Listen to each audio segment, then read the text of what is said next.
Devstream 14 delivered the best news I could have hoped for about a coming hotfix, and brought some very juicy bits of information about what's in the works for P15 and beyond. Here's what we learned. Let's start with the best news first. We are going to get a rune keybind. We don't know when it's coming, hopefully soon, because this is going to be such an incredibly welcome change. But just knowing that it's in the works and on the way makes me so happy.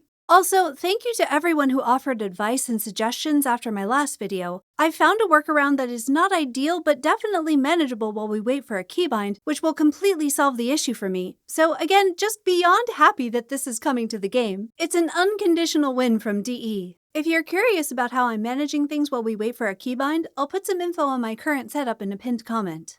Most of Devstream 14 was a recap of what we got in Preludes 14, plus a behind-the-scenes look at Soulframe's incredible audio design, but during the Q&A we heard some interesting news about what's in the works for the future. More challenging combat is coming, including buffs to bosses, but as we heard from Joe during Envoy Hour, no damage attenuation. We'll also see some rune rebalancing now that we can bank rune charges so that rune use doesn't trivialize boss fights. Non-combat activities like charming animals and gathering resources are also slated for improvement. They're not actively being worked on right now, but they are in the queue for future updates. Fishing might fit in this category as well, and Steve promised us that when it does get added to Soulframe, it will fit within the game's themes of environmentalism and conservation. The team is also working on improvements for world variation to make Midrath feel more alive. Things like roaming patrols that change their location, and some variety in enemy spawns and positions, so we're not always fighting the same mobs in the same places. Some kind of rework for Siren's passive is on Scott's list, which I assume means changes to Pickpocket. It didn't sound like this is coming soon, but it's good to know that it's getting some attention. P15 will see some changes to fast travel. Steve mentioned acorns persisting after being planted. My interpretation of this is that using an acorn to travel to a world tree will unlock that tree for the duration of your play session. I'm not entirely sure if I understood that correctly, but if I did, I love this idea. It's going to make fast travel much more accessible while we wait for mounts. And speaking of mounts, they continue to be on the list of things coming soon. It was not at all clear to me whether or not they would come in P15, but the TennoCon teaser definitely implies some big mount-related news coming this summer, if not before.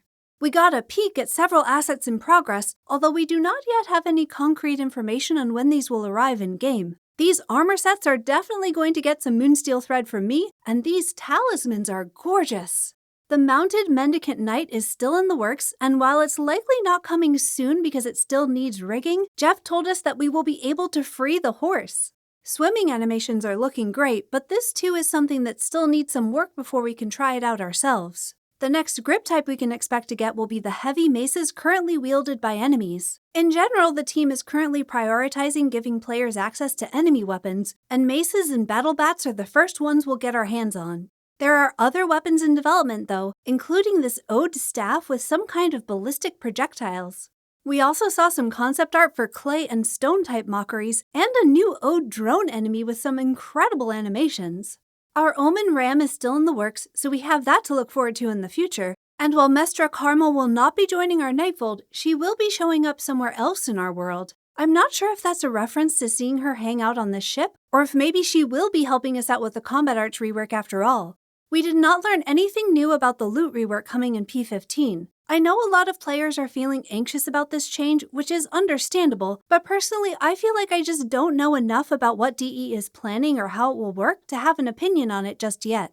I do understand why folks are nervous, but look at these rune changes as an example of a worst-case scenario. Even if they roll out something we really don't like, DE does listen to player feedback, they do take constructive criticism, and we will see positive change. And that's pretty darn good for a worst case. So overall, I am just delighted with what we learned today, and I will do my very best to be patient while we wait for that rune keybind. Now, for some reason I have a tremendous craving for scrambled eggs. Tell me in the comments which is your favorite item on Soulframe's list of future features, and until next time, happy hunting!